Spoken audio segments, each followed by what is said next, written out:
नमस्कार, मी डॉक्टर मच्छिंद्र बांगर महाराष्ट्रातील आणि देशातील हवामान परिस्थिती संदर्भात ताजा अंदाज देणार आहे.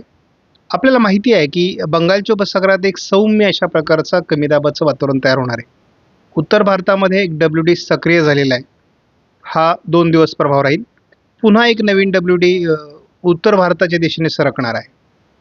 त्यामुळे 26-27 तारखेच्या दरम्यान महाराष्ट्रात पावसाचं वातावरण तयार होईल असं काही मॉडेल म्हणजे खास करून ECMWF मॉडेल अंदाज देऊ लागला आहे.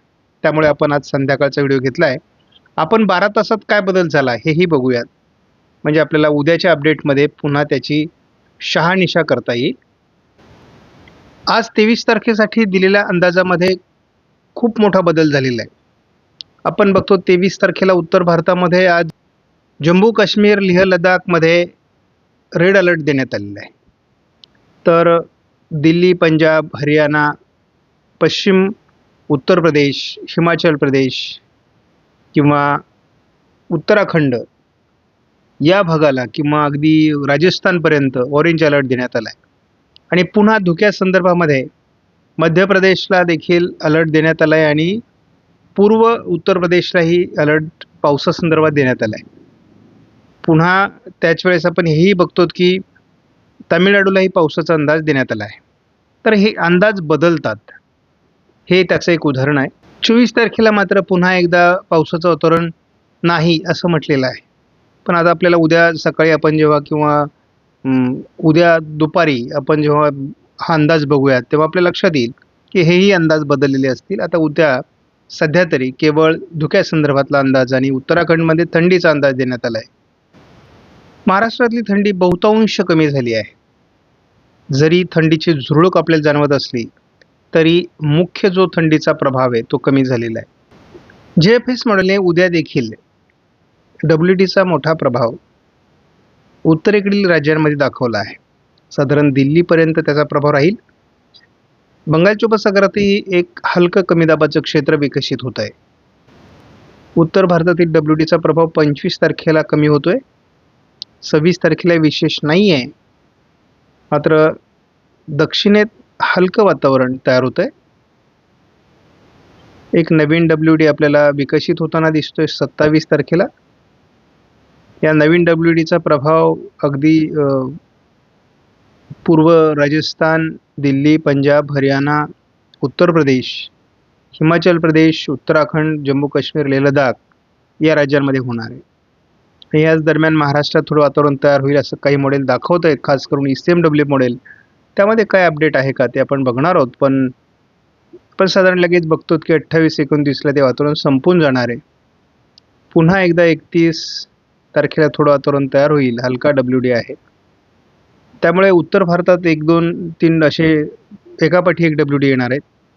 आपण मिनिमम टेम्परेचर संदर्भात बघतो 24 तारखेला महाराष्ट्रामध्ये सौम्य थंडी आहे.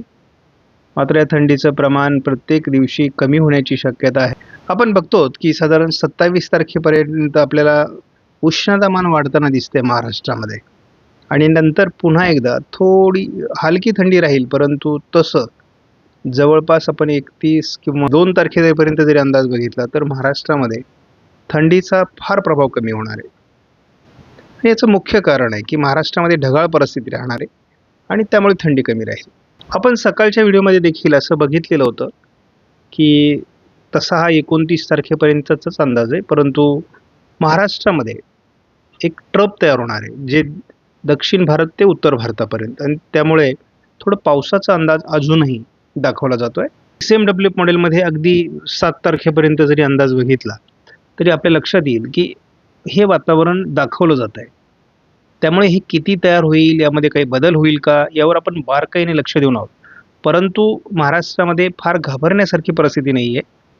थोडं सांगली, सोलापूर, अहिल्यानगर, पूर्व बीड, छत्रपती संभाजीनगर, जालना, अकोला या काही भागात याचा प्रभाव पडण्याची शक्यता आहे.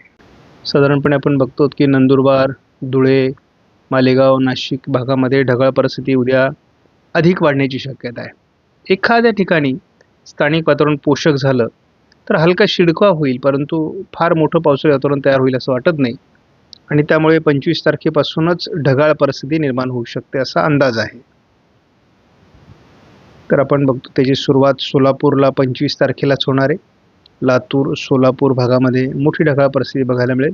आता आपण या ठिकाणी बघतो की संपूर्ण सह्याद्रीच्या पर्वतरांगा असतील किंवा महाराष्ट्राचा बहुतांश भाग असेल, ज्या ठिकाणी बंगालच्या उपसागरात जे बाष्प तयार झालं आहे एका हलक्या कमी दाबामुळे, हे महाराष्ट्रावर सरकणार आहे आणि महाराष्ट्राच्या बहुतांश जिल्ह्यांमध्ये ही ढगाळ परिस्थिती निर्माण होणार आहे. याच्यातून काही भाग म्हणजे याच्यात सांगली असेल, सोलापूर असेल किंवा सातारा असेल, कोल्हापूर असेल, पुणे असेल, अहिल्यानगर असेल, बीड या काही भागामध्ये याची तीव्रता अधिक असण्याची शक्यता आहे. एखाद दुसऱ्या ठिकाणी पाऊस देखील होईल, परंतु त्याचं किती प्रमाण वाढतं हे आपल्याला बघायचं आहे. मुख्यत्वे करून या ठिकाणी अजून 26 तारखेला काही पावसाचा अंदाज दिलेला नाही आहे. त्यामुळे आपल्याला थोडी भीती आहे ती रात्री 26 तारखेला सोलापूर, सांगली, कोल्हापूर अगदी बार्शीपर्यंत वातावरण बदलण्याची शक्यता आहे. आपण बघतो सांगली, पूर्व भाग, जत आणि पंढरपूर पर्यंत आपल्याला हे वातावरण थोडं अंतर्गत भागात सरकताना दिसतंय. त्यामुळे 27 तारखेचा एक दिवस सोडला तर आपल्याला फारसं पावसाची भीती नाही आहे. परंतु यामध्ये आपण बघतो जामखेड, दौंड, बारामती, करमाळा, बार्शी, इंदापूर, अगदी साताऱ्यापासून तर इकडे सोलापूरपर्यंत किंवा सांगली, कोल्हापूरपर्यंत हे वातावरण बनतं आहे. आता हे वातावरण किती प्रभावीपणे बनेल हे सांगणं थोडं कठीण आहे, परंतु आत्ताच्या अंदाजानुसार तरी पुणे जिल्ह्यामध्ये काही भागात, सातारा जिल्ह्यामध्ये कराड, कोल्हापूर, निपाणी, अगदी जत, पंढरपूर, बारामती, इंदापूर, दौंड, करमाळा, जामखेड अगदी आपण हे बघतो की जवळपास जालना, चिखली, अकोल्यापर्यंत, छत्रपती संभाजीनगर, अहिल्यानगर याच्या बहुतांश भागामध्ये हे वातावरण दाखवलं जात आहे. आता याचा ही जर ट्रप अगदी WDशी जोडली गेली तर गारपीट देखील होऊ शकते एखाद दुसऱ्या ठिकाणी. त्यामुळे थोडी आपल्याला काळजी देखील घ्यावी लागणार आहे. परंतु हे वातावरण केवळ 27 तारखेपर्यंत मर्यादित राहण्याची शक्यता आहे. 28 तारखेपासून पुढे मात्र हे वातावरण कमी व्हायला सुरुवात होईल. सांगली, कोल्हापूर भागामध्ये 28 तारखेलाही ढगाळ वातावरण राहण्याची शक्यता आहे. परंतु 28 तारखेला दिवसभरामध्ये हे पावसाळी वातावरणाचा प्रभाव संपणार आहे. त्यामुळे फार त्रास करून घेण्याची गरज नाही. थोडं 29 तारखेला मालेगाव परिसरामध्ये किंवा नाशिक जिल्ह्यात तुरळक ठिकाणी WDच्या प्रभावामुळे पावसाची शक्यता वाढते.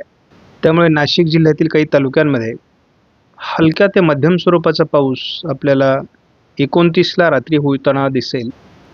WDच्या प्रभावामुळे अमरावती, अकोला, नागपूर, जळगाव, नंदुरबार, धुळे, छत्रपती संभाजी म्हणजे महाराष्ट्रामध्ये तुरळक ठिकाणी 30 तारखेला देखील पावसाचा अंदाज आहे. 31 तारखेला देखील महाराष्ट्रात खूप ढगाळ परिस्थिती राहणार आहे.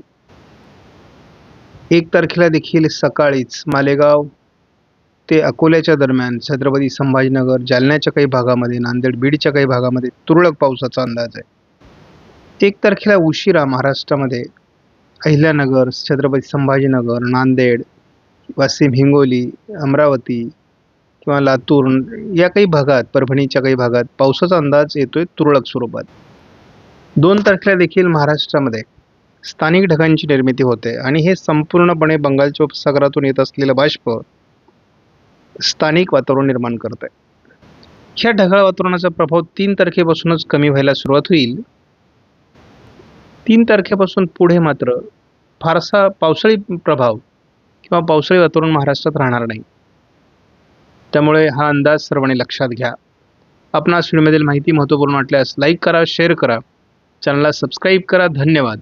जय हिंद, जय महाराष्ट्र, जय